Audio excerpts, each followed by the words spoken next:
A loaded word is one that provokes a strong negative emotional reaction in a particular individual. Frequently, such words are abstract. That is, they don't actually describe anything specific, but they do intensify feelings. For example, I've been called upon to help a good number of people who experienced child abuse in various forms. Often the only good that can be found is the fact that they survived, and this may not be enough of a positive focus to effect a healing. If you cannot find a sufficiently strong positive focus, another approach is to weaken the negative focus. In every case I've found where the effect of child abuse is an ongoing problem, there is always an emotionally loaded recall of the event or events. Regardless of whether or not this may be justified, if it isn't helping the person, then it doesn't need to be maintained. In one typical case, a woman described her experience like this. My father violated me. He destroyed my self-esteem with his abuse, and then he abandoned me. Translated into a skinny description, it came out like this. My father touched me where and when I didn't want him to. I didn't like it. He left, and I never saw him again. The facts are the same, but they are reduced to the bare essentials without the loaded words. The new description may lack the charge of righteous anger, but on the other hand, it doesn't keep increasing tension. By consistently using this new description of her experiences, the woman in question soon was able to change many habits that had prevented her from moving toward the success and happiness she wanted. To translate something into a skinny description, first, remove all the adjectives you can. Then change any other emotionally stimulating words into their neutral equivalents while keeping the basic facts the same. Creative translation. My favorite definition of truth is this. Truth is. If you assume that the universe is infinite, then anything you add to that statement would also be true, including anything you make up. Thus, each individual decides what is true and what is not, based on his or her own background, experience, habits, beliefs, and inclinations. A fact has been described as an opinion that two or more people agree on. Whenever something happens, it is interpreted, and often the interpretation is treated as a fact itself. You may say, the sky is blue. That seems obvious at first, but a scientist may say, no, the sky is colorless, and what you see is the blue end of the spectrum of refracted sunlight. And then a mystic may say, there is no sky. That's an illusion. Anything can be interpreted in any way one chooses. Where healing is concerned, interpretation can be critical, because the treatment of a symptom is usually determined by an interpretation of its cause. The value of an interpretation for healing purposes is how well it aids the healing. You can interpret symptoms and conditions in any way you like, or you can go along with the interpretation of a trusted authority. However, from a very practical point of view, the most useful interpretation of unhealthy symptoms and conditions I have found is that they are all related to levels of internal stress, physical, emotional, mental, and spiritual. The advantage of this interpretation is that you can immediately start working on something by whatever means and with whatever help you have available. Additionally, it tends to relieve a lot of fear and helplessness and allows you to incorporate any form of treatment in the healing process. Whether you use this interpretation or not, remember that you can choose an interpretation that will make you feel helpless, or you can choose one that will increase your effectiveness. To cite a specific example, there was a time when I came down with what the doctor diagnosed as advanced pneumonia. I chose to interpret it as the result of severe internal stress. I still took the antibiotics he prescribed because I knew they would help me relieve the stress. I also used a lot of other approaches and techniques, but all with the intent to relieve the stress. The final effect was that in 3 weeks the pneumonia symptoms were completely gone and I felt better than I had in years. Healing by affirmation. Affirmations are statements you make that sound like facts, but which may or may not be true in the present moment. The objective is to say them in such a way that they become facts, or to reinforce facts that are only weakly believed. Affirmations are often treated like magical spells, but they only have the same power as other words. They help to keep your attention focused on what you want. A successful affirmation is one that is incorporated by your body as a belief.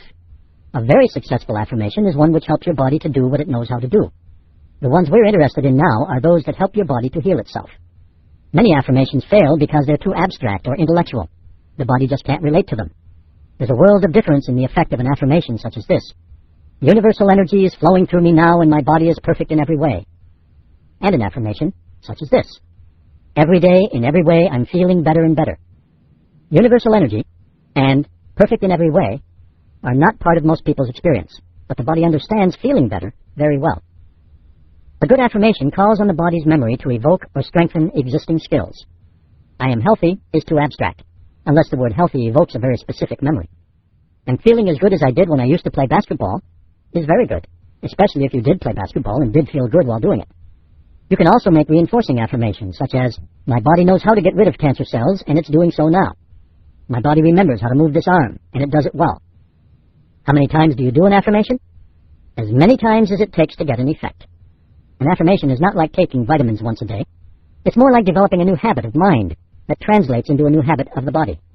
The more quickly you want the effect, the more often you need to focus on what you want. Let's explore some variations on basic affirmative statements. Similes.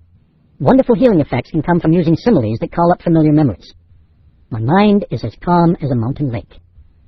My body relaxes like a resting cat. My skin is as clear as my mom's glass table. The act of comparing such memories to effects that you want evokes a body response in the direction of simulating those effects. When you compare yourself to a resting cat, the body tries to relax like the cat.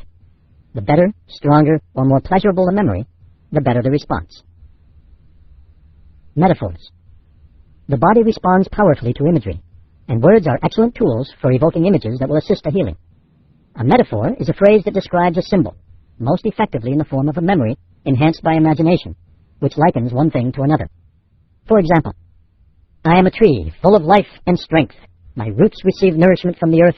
My leaves receive energy from the sun. I am a tree full of life and strength. A metaphor like this can stimulate the body to start making itself the human equivalent of a strong and healthy tree.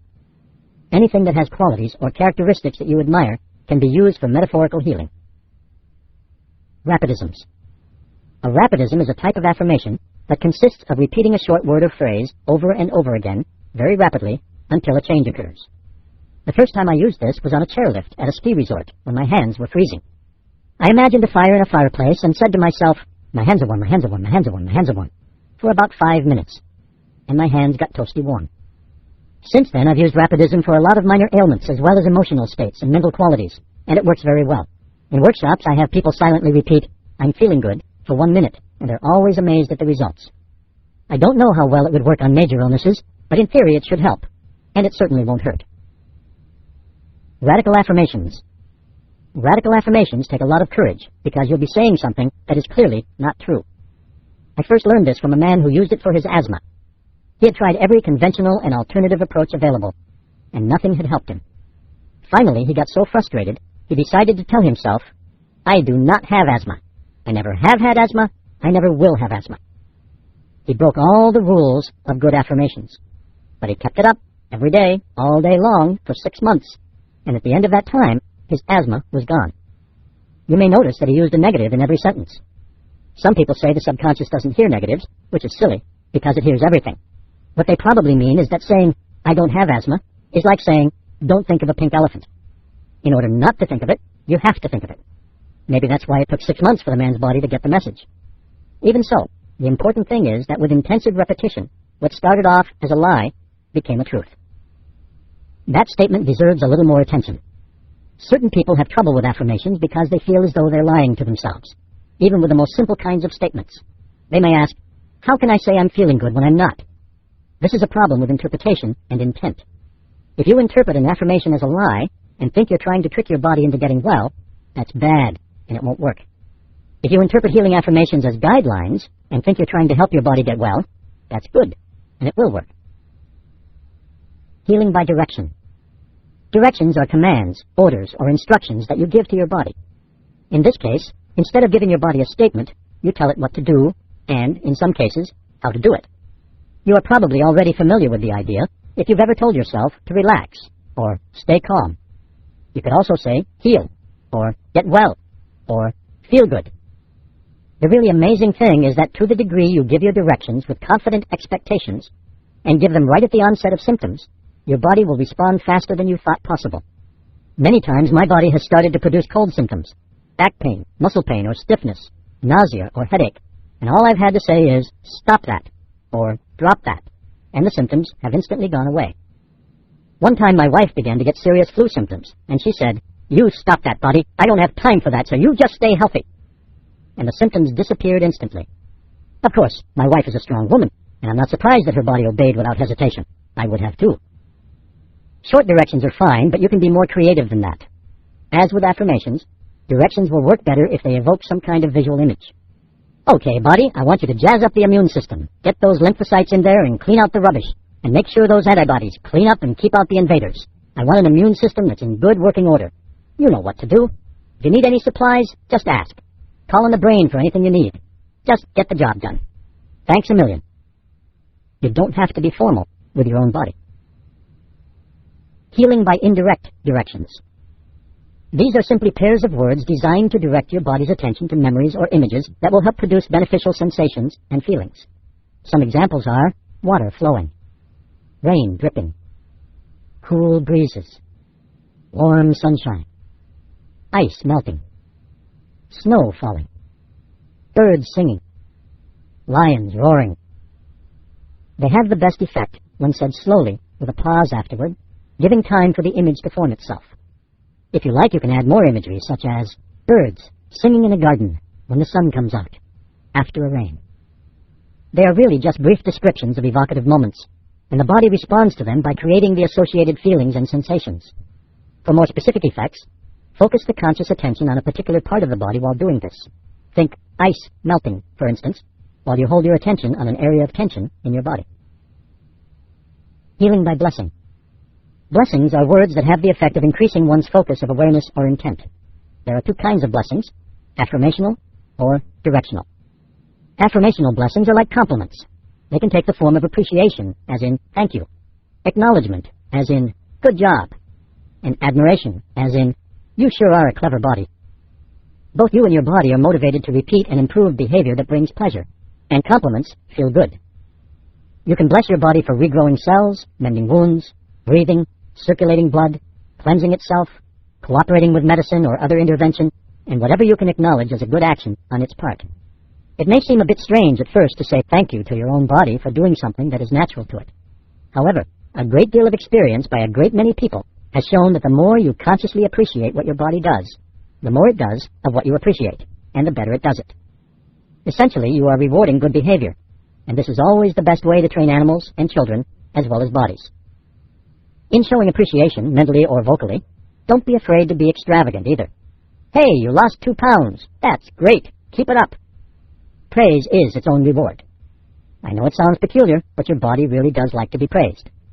To use this for healing, you praise every single tiny, itsy-bitsy movement in the direction of the healing that you want. And you rigorously refrain from ever criticizing your body for not doing a good enough job.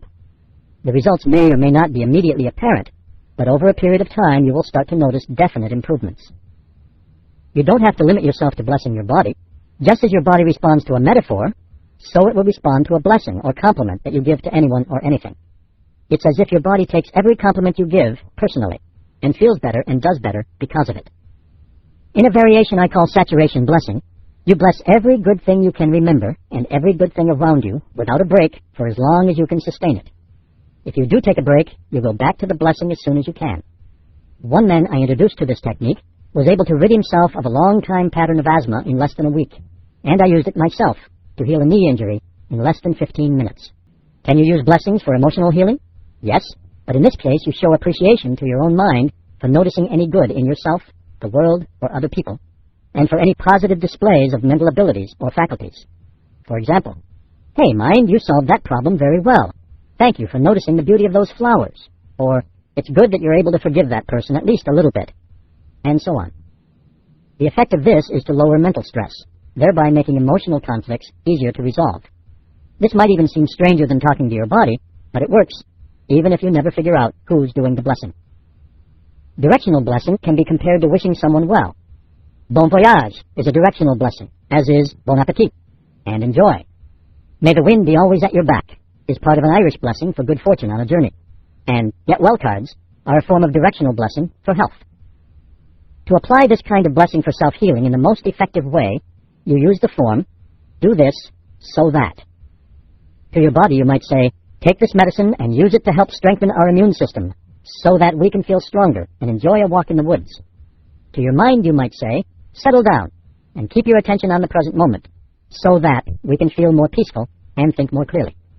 The exact wording is up to you, but the essential part is to tell your body or mind what you want it to do, and then give it a good reason for doing it.